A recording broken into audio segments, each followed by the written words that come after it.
जब से मिल लो ए जान हमार, बदल गइल बा संसार। हर खुशी में तू शामिल बाड़ू,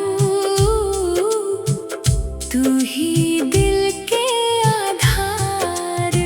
चांद के रोशनी फीकी लागे तोहरे चेहरा के आगे, तोहरे संग बितावल पलवा सपना बन के जागे।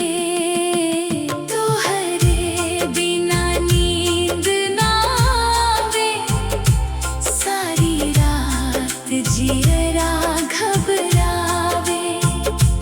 तोहरे याद में भींजल आँखियाँ, दिलवा बस तोहरे के चाहे।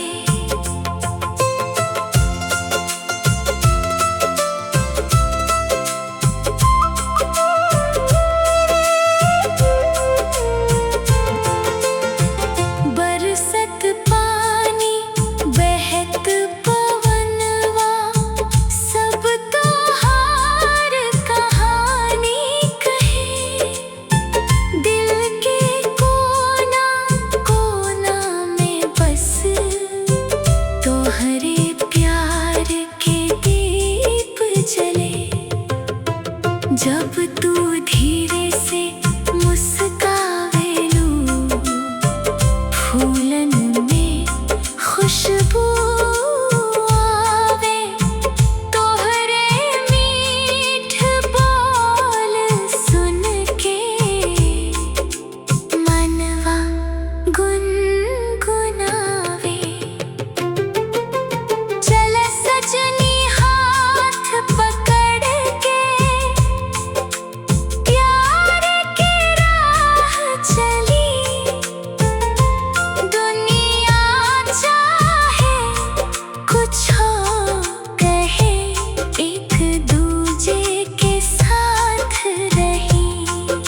7 जन्म के वादा करी, कभी ना दूर जाइब।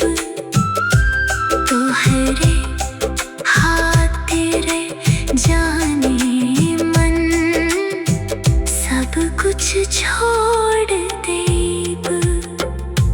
रब से बस इहे दुआ बा, तोहार साथ मिल जाव।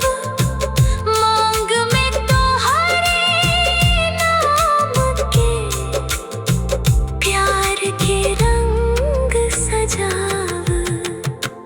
तोहरे बिना नींद ना आवे, सारी रात जियरा घबरावे। तोहरे याद में भींजल आँखियाँ, दिलवा बस तोहरे के चाहे। जन्म जन्म तक साथ निभाइब, ई वादा आज करेली। तोहरे प्यार में ए सजनी, अपना जिंदगी